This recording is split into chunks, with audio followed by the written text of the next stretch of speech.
Қытайда тағы да жұмбақ вирус анықталды. Ол өте жұқпалы, күніне 7000 адам ауруханаға түседі. TikTok пен Instagram'да адамзатқа қауіп төндіретін вирус тарап жатыр дейді. Қайда дейсіз ғой? Әрине Қытайда. Ақпаратқа сенсек, жұқтырған адам ажалдан құтылмайды, яғни 100% өлімге алып келетін вирус екен. Ақпарат қаншалықты рас? Бірге тексеріп көрейік. Ақпарат манипуляция, яғни бұрмаланған. GXP2 V деп аталатын бұл вирус 2017 жылы табиғи ортада пангolиндерден табылған. Бұл штамм COVID-19-ды тудыратын SARS-CoV-2-ге ұқсайды, сондықтан да қауіпті деп аталып жүр.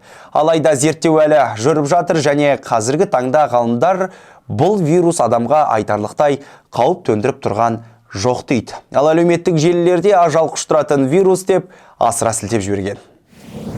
Ал енді қарапайым логикаға салып қарайық. Егер GXP2V вирусы 100% өлімге әкелсе, онда сонау 2017 жылы анықталған вирус осы уақытқа дейін талай адамды мерт қылатын еді ғой. Тіпті дүниежүзілік денсаулық сақтау ұйымы бұл вирусты эпидемия деп атамады. Осыған қарап қандай деңгейде екенін бағалауға болады. Ал одан кейін пайда болған коронавирус эпидемиядан пандемияға айналып, талай адамды ажал құштырды. Ғалымдар болса, бұл вирусты әлі де жан-жақты зерттеп жатыр. Зерттеу тобындағы доктор Сонгтың айтуынша, вирустың адамға қаупі аз, себебі коронавирустан кейін адамдарда иммунизация көбейген. Ал келесі бір зерттеулерде инфекциялық аурулар эксперті доктор Кристиан Ингланд ақпарат халыққа дұрыс тарамады, бұрмаланған тұстары көп дейді, және де доктор Ингланд қауесетке емес, ғылыми зерттеу нәтижелеріне, ондағы деректерге сену керектігін атап өтті.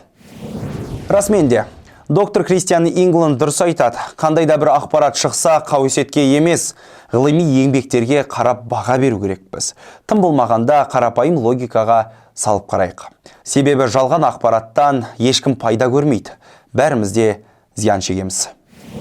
Ал сіздің ойыңызша бұл вирус болашақта пандемияға айналуы мүмкін бе? Пікіріңізді комментке жаза кетіңіз, видеоны бөлісіп, каналға тіркеліңіз. Шындыққа сіздің де таласыңыз бар.